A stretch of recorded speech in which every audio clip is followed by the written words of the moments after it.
তায়েফের ঘটনা যখন পড়তেন নিজে, তখন বুঝতেন কলিজার ব্যথা কেমন লাগে। কিতাবের মধ্যে আছে, ছেলেরা যখন তায়েফের ময়দান থেকে ফিরতেছে, পাথর মারতেছিল, তো ছেলেরা তো হাসতেছে, মজা পাইতেছে, পাথর মারে, নবীজিকে পাগলের মতো পাথর মারতেছে। নবীজি ফিরে আসতেছে, একটা ছোট ছেলে ওই তায়েফের একটা বড় পাথর হাতে নিয়া সে খুশিতে দৌড়াইয়া নবীজির একদম পিঠের কাছে এসে জোরে মারছে।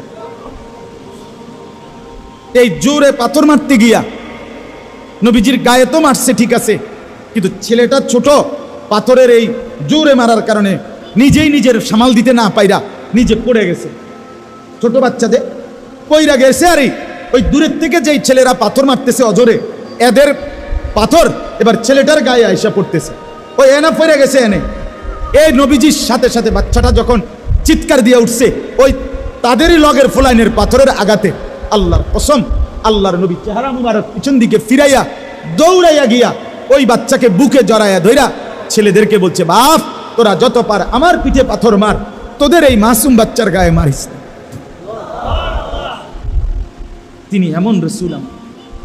হযরত মাওলানা তারেক জমিল সাহেব বলেন, তায়েফে যখন ছেলেরা অঝরে পাথর মারছে, নবীজির পবিত্র দেহ থেকে লাল রক্ত যখন পড়ছে, তো সাত আসমানের ফেরেশতারা চিৎকার করে কাঁইদা উঠছে, কেঁদে উঠছে আল্লাহর কাছে, আল্লাহ এটা তো আপনার বন্ধু, হচ্ছেটা কি মাওলা? আপনার বন্ধুকে রক্তে জর্জরিত করছে, আপনি সইতেছেন কেমনে? আপনি দেখছেন কেমনে মাওলা? রব্বুল আলামিন ফেরেশতাদেরকে বলছেন, ফেরেশতারা আমি পৃথিবীবাসীকে, আমার বান্দাদেরকে সবক দিলাম দ্বীনের জন্য, ইসলামের জন্য, কোরআনের জন্য। আমি আমার পরম বন্ধুর পবিত্র তাজা রক্ত জমিনে ঝরাইছি, অতএব আমার বান্দারা যেন মনে রাখে দ্বীন সবচেয়ে বড় আমার কাছে, ইসলাম সবচেয়ে বড় আমার কাছে। আমার বন্ধুর রক্ত দেখে যেন ইসলাম না ছাড়ে, দ্বীন না ছাড়ে।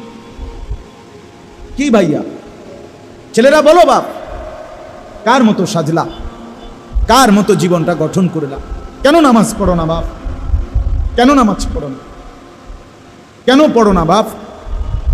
আল্লাহর সাথে দুশ্মনী কি?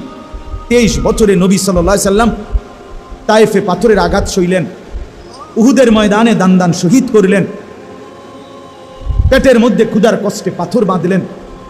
আজ বিনিময় তোমার একটা বার নামাজ পড়তেও কদ্দুর মন চায় না, তুমি কেমনে দাঁড়াইবা বাপ?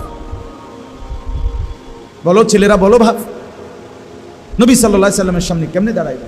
উম্মত হিসাবে কেমনে পরিচয় দিবা?